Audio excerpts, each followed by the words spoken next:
I'm Dustin Hetzel. I work for Chatham Emergency Management Agency here in Savannah, Georgia, and I've got here our storm surge map. This map shows the potential a storm surge could bring into Chatham County with the different colors represented from Category 1 to Category 5. So if we have a Category 1 storm, all the dark blue will be affected by Category 1 storm surge.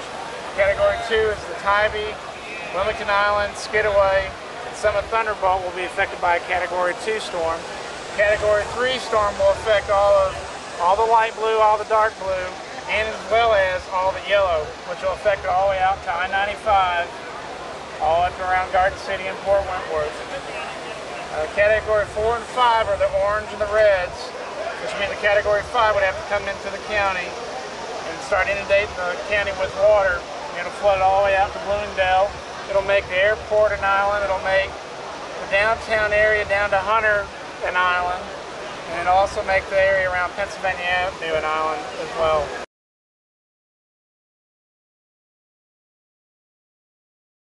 My name is John Wright. I'm the Emergency Services Director for American Red Cross in Savannah, Georgia, and I'm going to talk to you a little bit about disaster preparation. Part of disaster preparation is having a plan, knowing what you're going to do, when you're going to do it, how you're going to execute, making someone else aware of what your plans are, which means if in this area you evacuate, somebody in your family needs to know where you're going and needs to know when you're expected to arrive and how to contact them. If you are going to evacuate, or if you remain in your home, as you might during a tornado, such as we had in June, then you're going to have to make some basic preparations in advance. It's not expensive, but it does have to be done in advance. Number one, you've got to be ready for interruption in normal services, such as electricity. So much is dependent on that. Your number one need is going to be food and water.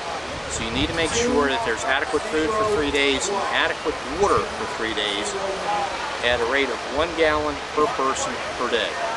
It doesn't have to be prepackaged water bought in the store. You can take bottles or containers and fill them up and make sure that you turn that water over approximately every 6 months. Bacteria will grow in the water. The other thing is food. And again, without electricity, you need to make sure that you've got prepackaged snack food that can be opened easily, and prepackaged food such as canned goods that don't need a can opener,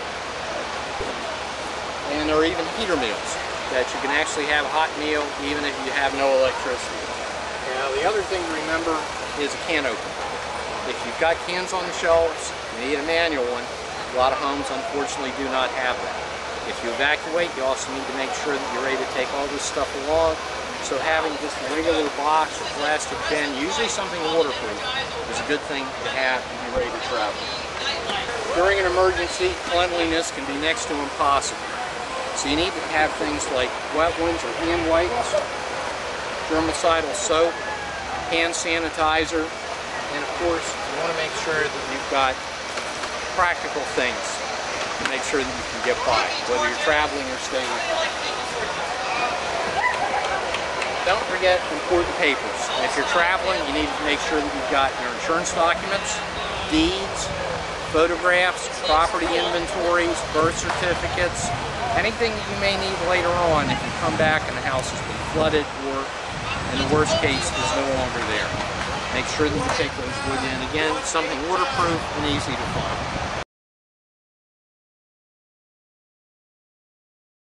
My name's Chris. I'm with Coastal Empire Exteriors. I'm here selling storm stoppers. It's a plywood alternative. It comes in 2 different sizes, 3/8 and 1/2 inch. We call it a plywood alternative because this is the size of plywood you would need. It's very cumbersome and hard to get up on your window. With the product I have, it's easy to use, it's very lightweight, it filters light, and it's not a bolt-on product. So in case there's an emergency while you're in the house, fire, tree falls on the house, you have to get out, you can simply open a window from behind and push the panel open. It's got a tab on it. Just give it a pull when it comes off. Like I said, it's very lightweight. All the panels are written on there on what room or what window the panel goes on. In a hurricane, it's meant to stop it's meant to stop objects from flying through your house. It doesn't guarantee that your window will not break behind it, but the 3/8 will help protect up to a Category 2, and our 1/2" Super will protect up to a Category 4.